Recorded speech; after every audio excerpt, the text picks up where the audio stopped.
Students, आज हम integration करने जा रहे हैं। इंटीग्रेशन क्या होता है? Integration is just opposite of differentiation. जब भी हम किसी चीज का इंटीग्रेशन करते हैं, जिस चीज का हमें इंटीग्रेशन करना होता है, बेसिकली हमें ये देखना होता है ये चीज किस चीज का डेरिवेटिव करने के बाद आई है। फॉर एग्जांपल एक्स क्यूब का डेरिवेटिव है 3x स्क्वायर, तो हम कहेंगे 3x स्क्वायर का इंटीग्रेशन x क्यूब है। और लीजिए इस इन द सेम वे हम कह सकते हैं कि 2x का इंटीग्रेशन क्या है? x square. 2x का इंटीग्रेशन क्या हो जाएगा? x square. जैसे 3x x क्यूब का डेरिवेटिव 3x स्क्वायर है, x स्क्वायर का डेरिवेटिव 2x है, तो 2x का इंटीग्रेशन x स्क्वायर है। जब भी हम किसी चीज का इंटीग्रेशन करते हैं, हमें ये चेक करना होता है ये चीज किस चीज का डेरिवेटिव करने के बाद आई है। और लीजिए और एग्जांपल लीजिए इसमें, इसी में एक चीज और मैं आपको बताता हूं। ये dx इधर आ गया है, ये dx इधर आ गया है, और ये जो d है ये साइन में कन्वर्ट हो जाता है, तो हम कहेंगे ये इंटीग्रेशन का साइन होता है और dx लगाना जरूरी होता है। जैसे डिफरेंशिएशन के अंदर आप करते हैं कि आपने इस चीज का derivative with respect to x किया है, इसका मतलब है कि आपने इस चीज का integration with respect to x किया है। dx means this. तो आप इस बात का ध्यान रखिएगा कि ये और dx तो जरूर आएगा, और जो यहां चीज है आपने उस चीज का इंटीग्रेशन करना है। और एग्जांपल ले लीजिए, मान लीजिए मैं कहता हूं 4x3, इसका इंटीग्रेशन क्या होगा? इसका इंटीग्रेशन होगा x4, क्योंकि x4 का डेरिवेटिव करने के बाद 4x3 आएगा। एक और छोटी सी चीज है, जब भी हम किसी चीज का इंटीग्रेशन करते हैं इसके साथ हम c लगा देते हैं। क्यों लगा देते हैं? हो सकता है डेरिवेटिव करते वक्त कोई कांस्टेंट हो जो 0 हो गया। फॉर एग्जांपल दिस वन, अगर हम इसका डेरिवेटिव करें, इसका आएगा 4x3 और इसका 0, इट मीन 4x3। तो इस बात का आप स्पेशल ध्यान रखें कि जब भी आप किसी चीज का इंटीग्रेशन करेंगे तो c जरूर लगेगा। अब हम करते हैं इस पर बेस्ड कुछ फार्मूले। सबसे पहले मैं आपको सिर्फ एक फार्मूला करा रहा हूं and we will do some question based on that formula. After that we are supposed to do another फार्मूले based on this question. The first formula of integration is x raise to the power n। अगर हमें x की power n का integration करना है तो इसका integration होगा x की power n+1 upon n+1 plus c। Why is it so? आप ये देखिए, अगर आप इसका डेरिवेटिव करते हैं तो क्या आएगा? पावर आगे आ जाएगी, एक कम हो जाएगा और कांस्टेंट का डेरिवेटिव हो गया 0। ये चीज कट गई, दिस इज द। अब ये देखिए इसका डेरिवेटिव करने के बाद x raise to the power n आया, तो हम कहेंगे कि x की पावर n का इंटीग्रेशन x की पावर n+1 अपॉन n+1 है। So now we are doing some questions based on this formula. Let us do. Your first question is, we are doing some simple questions based on this formula. After that, we'll increase the level of the questions. First question is x raised to the power 6. We are going to use this formula, x raised to the power this upon this plus c. It means x raised to the power 7 plus 7 upon 7. Your second question is x raised to the power -2। इसका integration आ जाएगा, power में 1 add कर दीजिए upon में x raised to the power -1 upon -1 plus c। इसी तरह से यानी ये बन गया है -1/x। एक इंपॉर्टेंट चीज को ध्यान रखिएगा, x की पावर नेगेटिव हो कोई दिक्कत नहीं है, आप वही फार्मूला अप्लाई करेंगे, पर this formula is not applicable in case of 1/x। You can't do this question in this way. इसको आप x की पावर -1 कर लें, इसमें पावर में 1 ऐड कर दें अपॉन में यही चीज, तो x की power 0 upon 0। This is not the way. This is an infinite term. You can't do this question. Only this question cannot be done in this way. All other questions can be done in this way. Any other question, n की value कुछ भी हो सकती है, plus में भी minus में भी, कोई दिक्कत नहीं है, आप अप्लाई कर सकते हैं। पर x की पावर -1 के केस में ये फार्मूला एप्लीकेबल नहीं है। तो x की पावर -1 के केस में या 1/x के केस में फार्मूला क्या लगेगा? इसमें लगेगा 1/x का इंटीग्रेशन होता है log x। अगर आपके पास 1/x है तो इसका इंटीग्रेशन होगा log x। क्यों? log x का डेरिवेटिव होता है 1/x। अगर आप ये लगाते हैं तो ये बिल्कुल गलत है। x की पावर -2 के केस में आप लगा सकते हैं और किसी भी पावर के अंदर आप इसे यूज कर सकते हैं। Then C part can be done in the same way. Power में 1 multiplied हो जाएगी। Now we are going to do some questions. For example, second question. Let us do second question. Second question is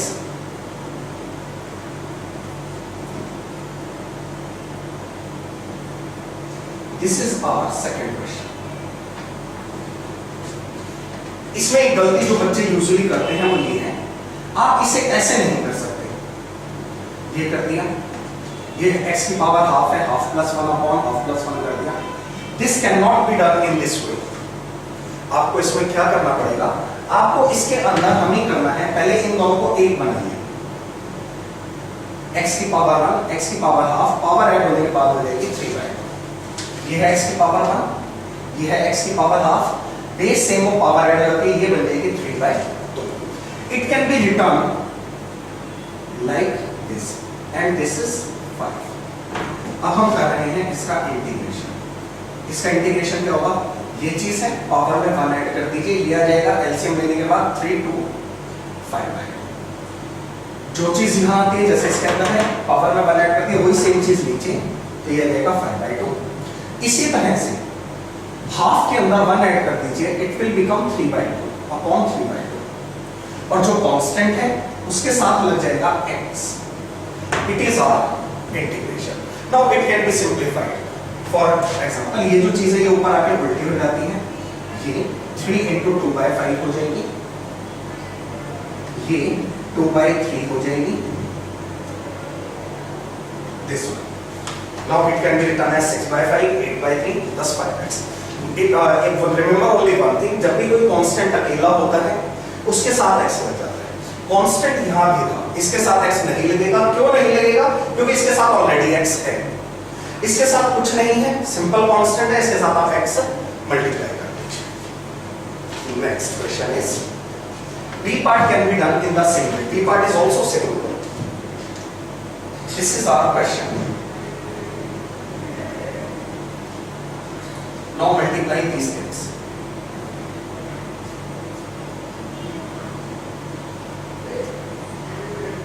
This is the same question which can be done in the same way. You are supposed to do it. Now, C part is, our C part is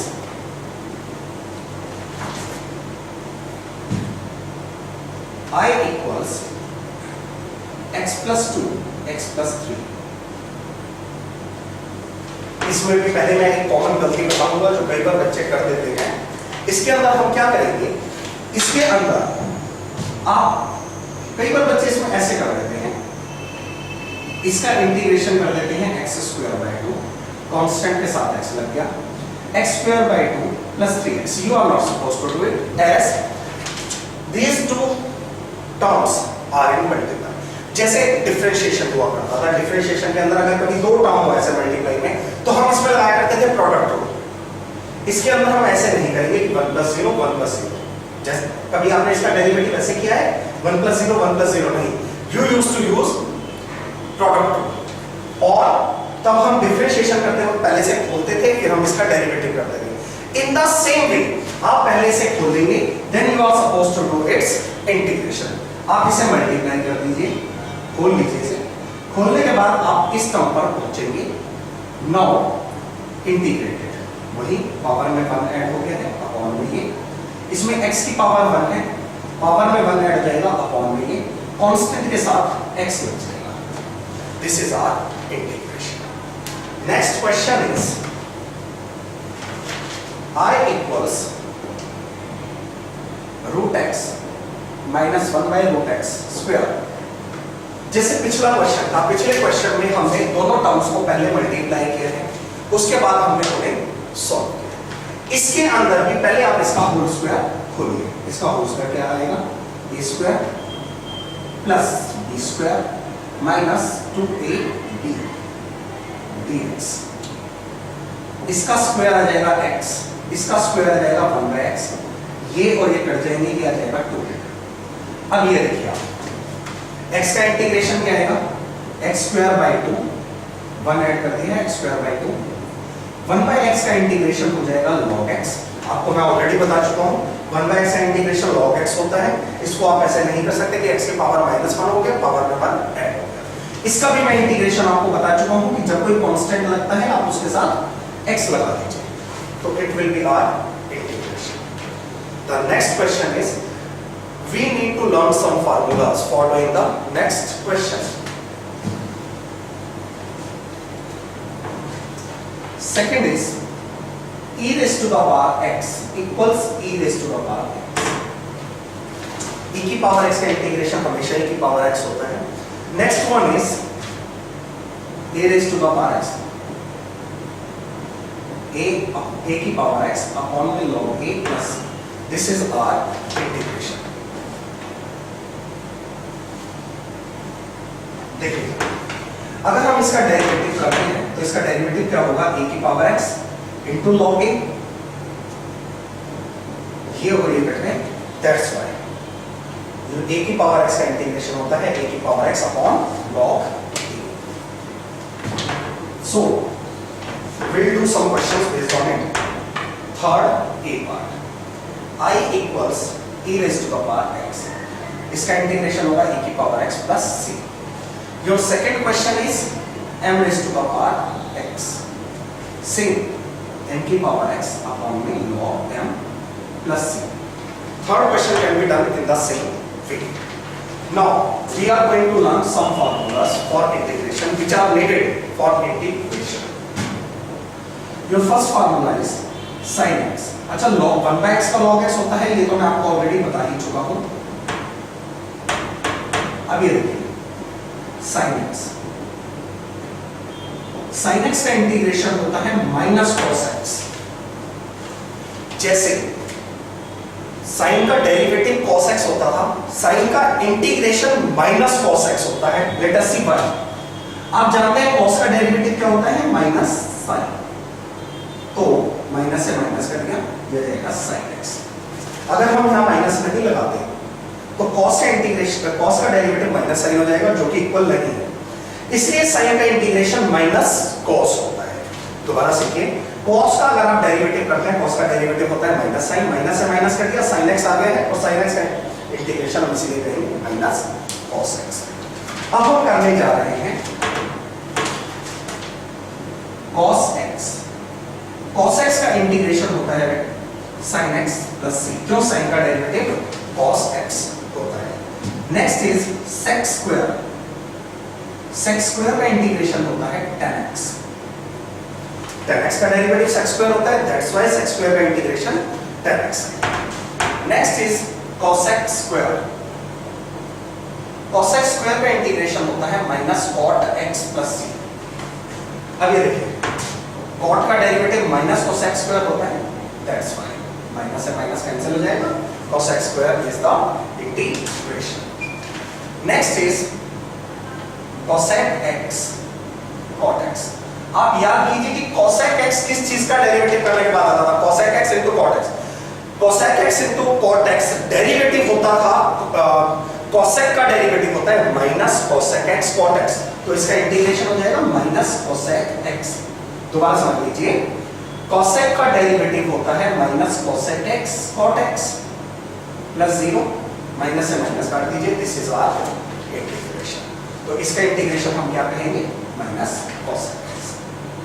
next is sec x into tan x, इसका integration होता है sec x plus c। These 6 formulas are used for trigonometric terms। There are some other trigonometric formulas also which we will study later।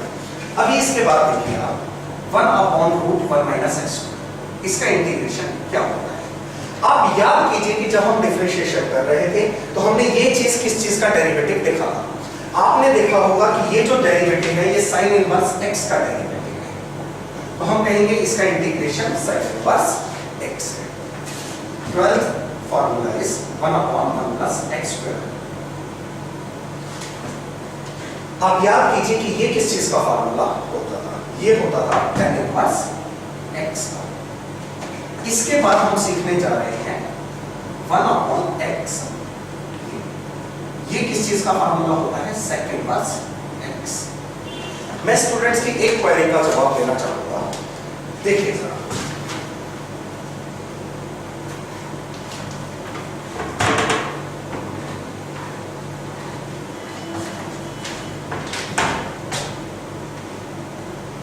आपने ये गौर किया है, इस चीज का इंटीग्रेशन होता है sin इनवर्स x।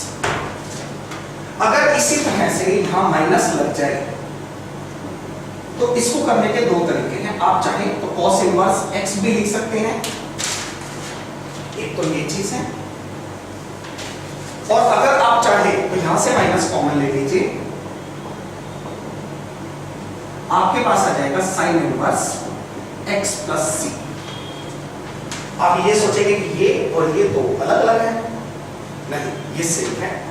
होता क्या है, इंटीग्रेशन में अलग अलग मेथड से अलग अलग आंसर आते हैं and all the answers are correct. जब हम उन आंसर को फर्दर सिंप्लीफाई करेंगे तो मैच भी हो जाएंगे। फॉर एग्जांपल आप ये देखिए, जैसे यही चीज है, मैं इसे π/2 माइनस sin इनवर्स x लिख सकता हूं। आपने फार्मूला इनवर्स ट्रिग्नोमेट्री में पढ़ा है, sin inverse x plus cos inverse x equal to π/2। It mean cos inverse x equals π/2 minus sin inverse. और ये जो π/2 है, दिस इज अ कांस्टेंट और ये c के अंदर ही ऐड हो जाएगा, तो आप गौर कीजिए ये दोनों फार्मूले same. Okay students, let us do some more questions. Next is, अब ये फार्मूले, अब इनवर्स के फार्मूलों पर बेस हम कुछ क्वेश्चंस करने जा रहे हैं। Let us fourth first one, I is 1 plus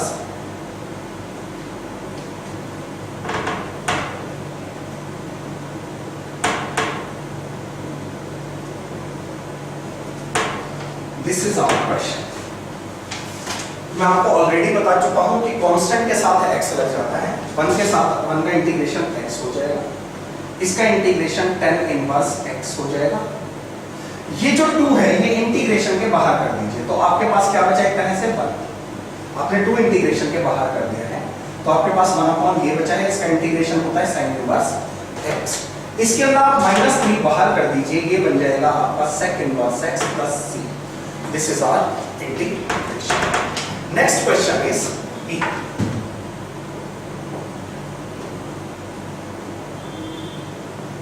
इसमें हम क्या करेंगे, इसके अंदर देखिए, अगर ऊपर कुछ नहीं होता फिर तो कोई खास बात ही नहीं थी, फिर तो इंटीग्रेशन tan इनवर्स x का था। इंटीग्रेशन की एक खासियत है कि जब भी इंटीग्रेशन के अंदर कोई भी चीज हो, कोई भी अलजेब्रिक टर्म हो, तो ऊपर की डिग्री हमेशा नीचे वाले से कम होनी चाहिए। ना तो डिग्री इक्वल हो सकती जैसे इसके अंदर है, ना ही ऊपर डिग्री नीचे से ज्यादा हो सकती। न्यूमरेटर की डिग्री हमेशा डिनोमिनेटर से कम होनी चाहिए। इसके अंदर न्यूमरेटर और डिनोमिनेटर की डिग्री सेम है, तो हम इसके अंदर इसे डिवाइड करेंगे। तो instead of dividing there is a one way also. आप एक काम कीजिए, इसमें +1 -1 कर दीजिए, अलग अलग कर दीजिए, ये अपॉन ये अलग कीजिए 1, ये अपॉन ये अलग कीजिए x² + 1, ये अपॉन ये अलग कर दिया है 1, ये अपॉन ये अलग किया है। Now it can be integrated very easily, 1 का integration x and it is tan inverse x plus c। Our next question is x² - 1. We can do this question in the same way also. अगर हम यहाँ +1 करेंगे और -1 करेंगे, एक -1 already है, दोबारा समझिए, x² - 1 है, अब +1 कर दीजिए और -1 कर दीजिए, और एक -1 ऑलरेडी है, तो हमारे पास यहाँ पे आ जाएगा -2, ये अपॉन ये गिरा, ये अपॉन ये -2 अपॉन ये, 1 का इंटीग्रेशन x और ये आ जाएगा 2 tan inverse x। This is our answer. Next is d part. d part कैसे होगा देखिए जरा। I is x6 + 1 upon x² + 1। आपने पुराने स्टैंडर्ड्स में पढ़ा होगा, दो अलजेब्रिक एक्सप्रेशन को डिवाइड कैसे करते हैं। You can divide it in the same way.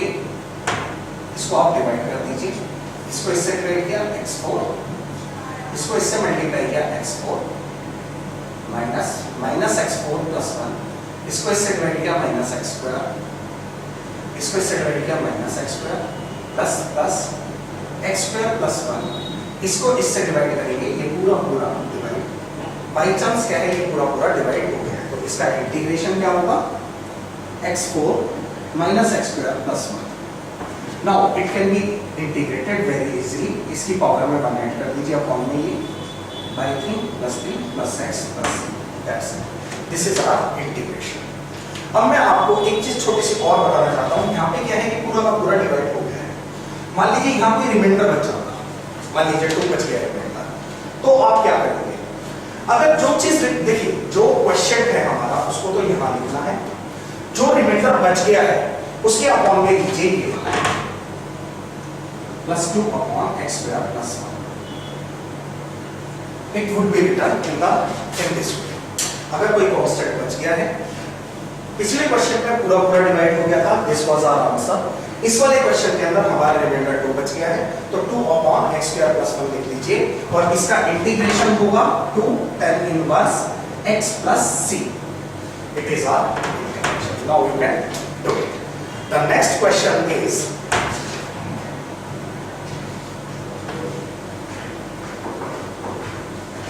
our next question is sec square x plus cosec square x, sec square का इंटीग्रेशन होता है tan x, cosec square का इंटीग्रेशन होता है माइनस cot x। आपको मैं ऑलरेडी फार्मूले बता चुका हूँ। अब देखिए b पार्ट जो कि इसी पर बेस है, tan square x plus cot square x। ये क्वेश्चन बहुत इजी है, पर इस क्वेश्चन में एक दिक्कत ये है कि जब ये बोर्ड में आता है तो होता क्या है कि हम इसे इस तरीके से सोच नहीं पाते, हम सोचते हैं कि tan स्क्वायर का इंटीग्रेशन क्या करें, tan क्यूब बाई 3 करें, क्या करें, इस तरह से अटक जाते हैं।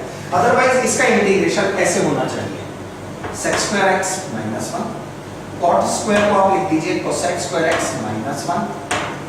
आप 10th स्टैंडर्ड में ये फार्मूले पढ़ चुके हैं, tan स्क्वायर x होता है sec square x minus 1, cot square x होता है cosec स्क्वायर x माइनस 1, तो ये माइनस 1 और ये minus 1, it will become minus 2, और इसका इंटीग्रेशन आ जाएगा minus 2x plus c। It's a very simple question, now you can do it. Next question is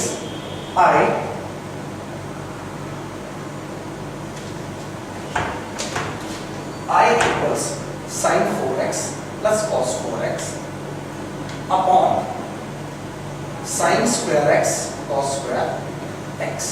इसमें आपने क्या करना है, यह क्वेश्चन बी पार्ट का ही एक पैटर्न है, देखिए कैसे, इसको आप अलग अलग कीजिए।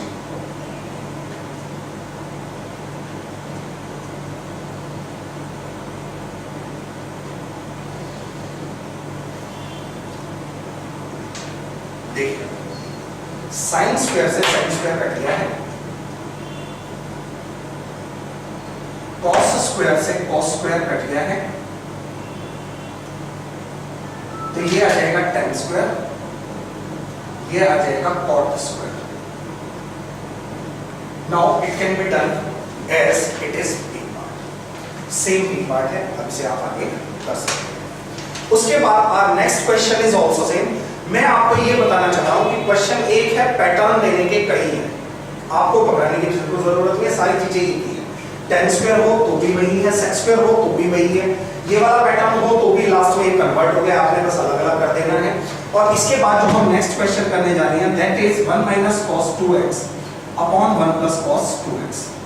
आप इसके फार्मूले जानते ही हैं, ये 2 sin स्क्वायर x का फार्मूला है, ये 2 cos स्क्वायर x का फार्मूला है, 2 से 2 काट दीजिए, it would become tan square. आगे आप इसे करना जानते हैं, ऐसे लिख दीजिए sec square x minus 1, now that you can integrate that. And the last part is